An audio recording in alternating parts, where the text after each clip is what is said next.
Aujourd'hui, présentation d'un immense revolver Gasser à brisure qu'un pote m'avait laissé pour la restauration, donc je vais lui rendre.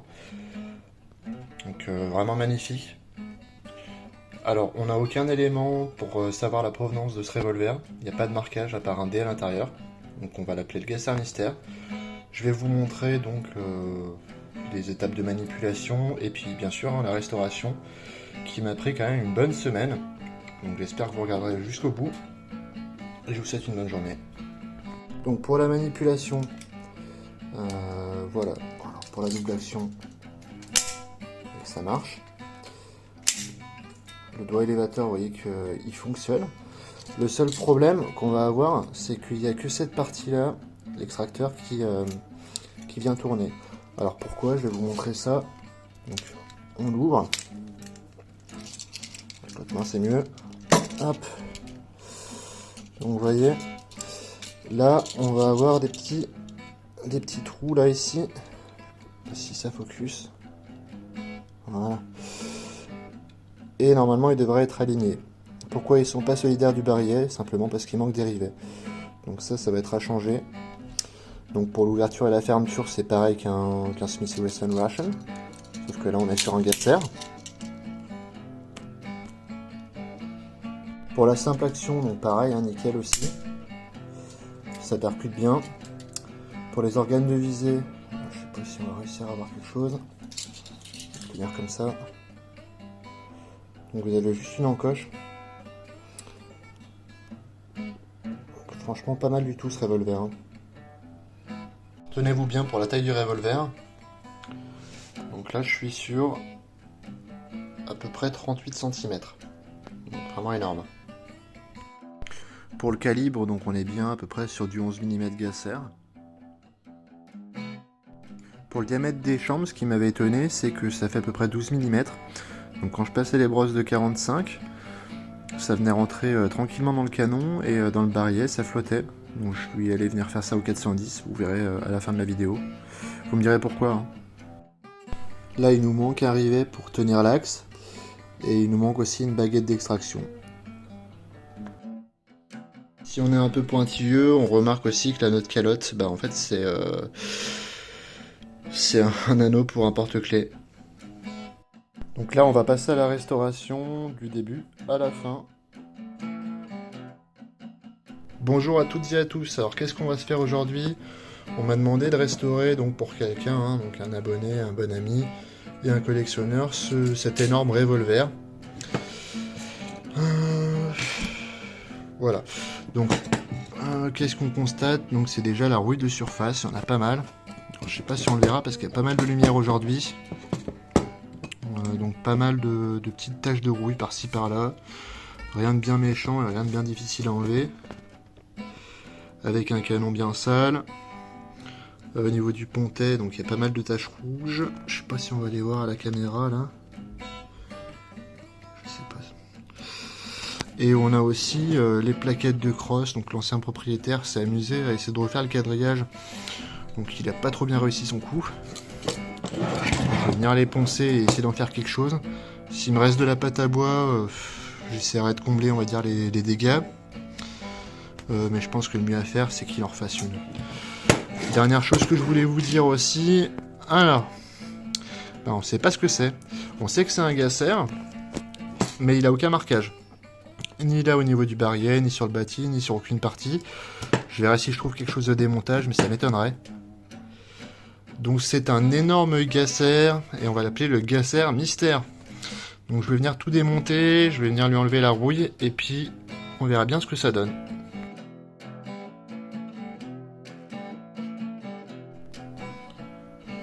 Donc on va venir se démonter ça. Hop.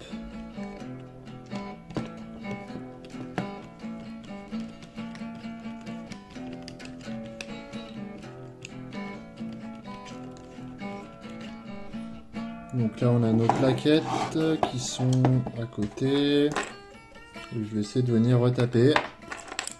Hop, l'insert qui est juste là. Ça on va mettre à part. Ensuite on va essayer de se faire le pontet. Donc là comment que c'est fait, Alors pour la note calotte, donc c'est juste un petit anneau à dévisser, donc je le ferai tout à l'heure. Donc là je vais venir m'occuper de ce pontet, en espérant que ça viendra assez facilement.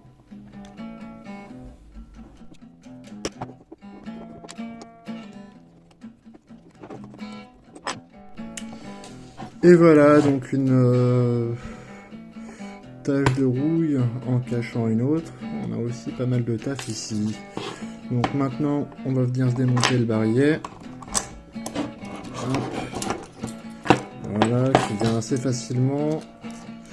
Qu'est-ce qu'on a là-dedans? Hop, on a notre tige. Et là, voilà, on a juste un cylindre et pas de ressort. Donc ça va pas être si compliqué de le remettre en état. Il faudra que je détermine un peu le calibre aussi avant de faire quoi que ce soit. Mais ça a l'air quand même costaud. Hein. Ça avance, il est complètement démonté quasiment.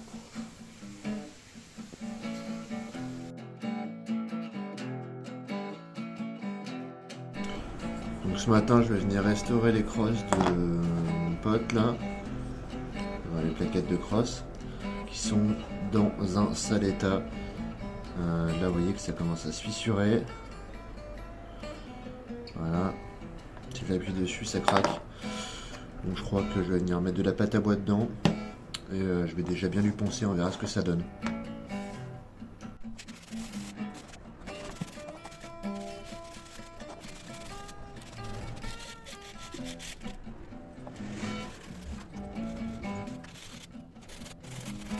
Massacre que je vais venir poncer tout ça donc lisse. Je vais venir boucher tous les trous qu'il y a là, là, là et là la pâte à bois.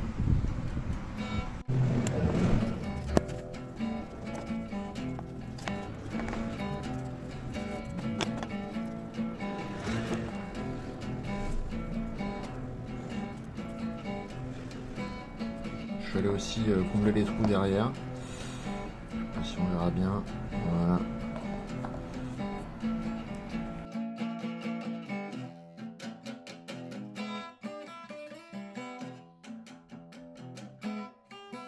Pendant que la pâte à bois sèche, donc on va venir polir tout ça. Ça va pas être bien compliqué, donc on va commencer avec très doucement une brosse laiton, histoire de venir enlever la roule. Voilà, comme ça. Après, je vais y aller avec du grain fin, et puis je finirai la paille de fer. Donc, je vais vous montrer ça au fur et à mesure.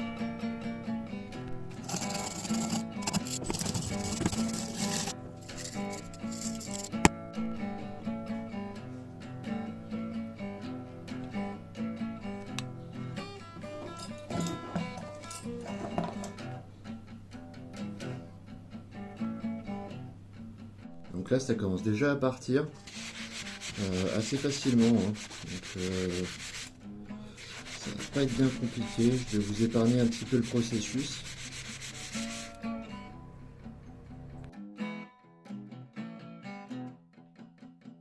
Voilà, ça avance.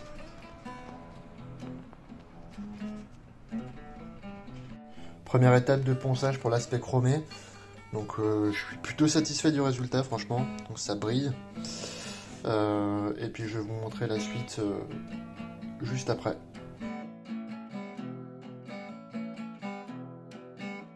Donc je pense que ceux qui sont habitués à la chaîne savent ce que je vais faire. Donc on va venir finir de lustrer ça donc en descendant en grain jusqu'à arriver à la paille de fer. Hein. Le but étant d'enlever toutes les rayures résiduelles hein, qu'on voit lors de ce type de restauration. Donc moi je fais tout à la main, donc c'est ma manière de faire. Voilà, qu'on aime ou qu'on n'aime pas, c'est comme ça que j'ai l'habitude de travailler et je vais continuer comme ça.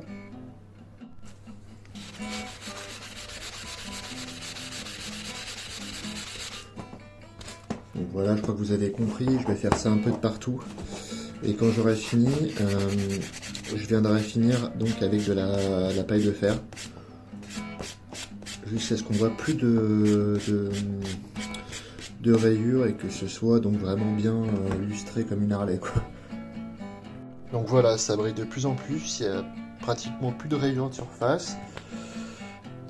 Donc on va passer à la paille de fer et je vous montre ça tout de suite.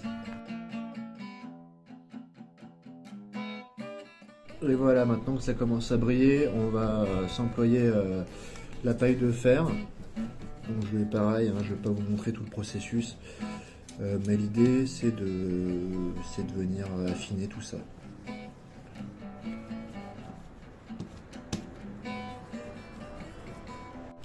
Alors vous me direz pourquoi il passe pas dans les recoins la brosse à dents comme à chaque fois. Je vais venir le faire après le nettoyage, hein. Ne vous inquiétez pas. Voilà, j'ai enfin trouvé un poinçon, donc j'ai une lettre D seulement. Vous me direz ce que c'est. Donc on va venir se le nettoyer. Je pense qu'il a jamais tiré. Et puis donc voilà, ça va être surtout de la poussière à mon avis qui va sortir avec quelques traces d'oxydation. Donc je vais y aller avec des brosses de 45, je sais pas, je connais pas très bien le calibre, mais ça devrait passer.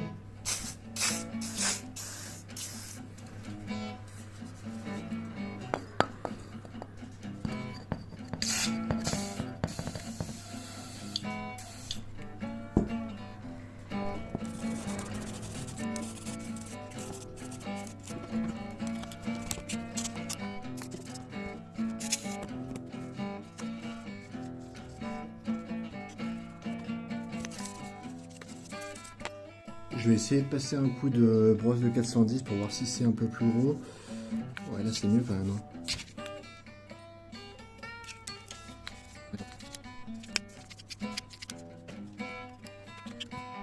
Donc maintenant que le canon et les chambres sont propres, donc je les ai finis hors caméra, hein, on va venir lubrifier tout ça. Hop.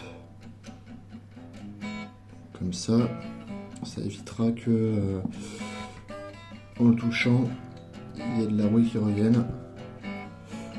Mais mon ami collectionneur, il faudra bien te laver les mains ou utiliser des gants quand tu le manipuleras, hein. Voilà. On a ces deux pièces là aussi à faire. On va en profiter.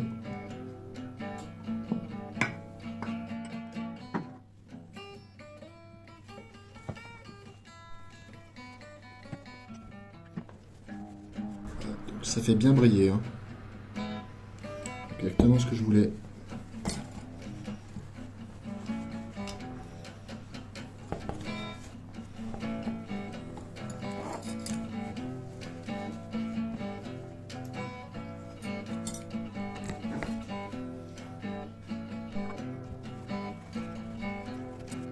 Et puis là maintenant on va venir frotter les angles et toutes les petites parties métalliques, donc à la brosse à dents.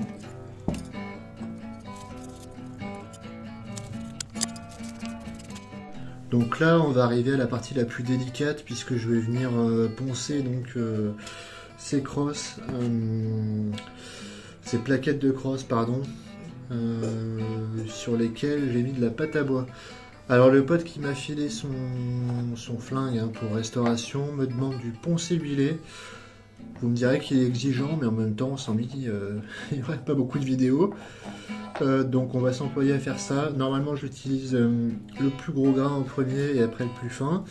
Mais là j'ai un peu peur, donc on va déjà tenter avec le plus petit et on va voir ce que ça donne. Je vais y aller doucement, hein. Donc je vais faire ça petit à petit et je vous reprends quand j'ai fini, hein. Pour les plaquettes de crosse, pour le moment, ça donne ça. Donc voici le résultat après une bonne heure de ponçage. Vous voyez la tête des éponges. Et je vais passer ça en espérant que ça viendra teindre assez pour cacher ce petit côté zébré africain blanc. Et le résultat du revolver poli. Et j'en suis pas peu fier. Parti, on va cirer les plaquettes avec le baume des antiquaires bois ancien.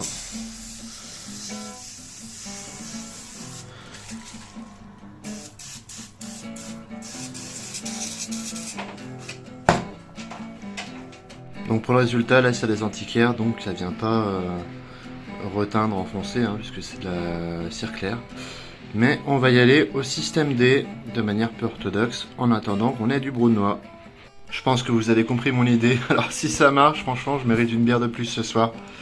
Donc je vais attendre que ça rentre dedans. Après tout, le cirage est à base de cire. Pendant que ça sèche, je vais venir me poncer ça.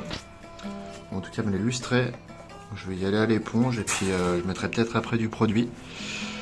Et ça devrait être déjà pas mal. Et voilà, donc le laiton, c'est vraiment quelque chose de très simple à polir. Hop. Donc mission accomplie pour ça aussi. Voilà ce que ça donne. Maintenant, on va venir se lustrer tout ça. Voilà, je vais vous le faire hors caméra, hein, comme d'hab. Maintenant que c'est fini, on va venir suiler tout ça. Donc, et laisser tremper dedans.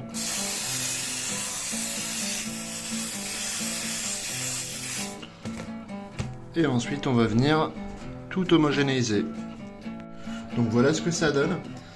Maintenant, je vais venir fixer la teinte avec de l'huile. Ça vient sécher assez rapidement. Donc ce que je vais faire, c'est que je vais en passer à peu près 4 ou 5 fois. Donc ça vient boire l'huile très très rapidement. Donc à chaque fois que ce sera sec, je remettrai de l'huile. Et quand ça arrêtera de boire, eh bien j'arrêterai et je viendrai remonter le revolver. Voilà, donc c'est quasiment sec. Franchement, je suis content du résultat. Une fois n'est pas coutume, au remontage, donc encore un problème. Ici, il y a une fissure qui s'est un peu agrandie au remontage. Donc je suis venu tout redémonter, j'ai mis un mélange de colle à l'intérieur et de pâte à bois. Et bon, maintenant c'est terminé. Et vous voyez l'état du bousin, je suis quand même vachement fier. Donc je vous mettrai une petite photo avant-après. Et voilà. Merci à toutes et à tous pour le visionnage et bon dimanche.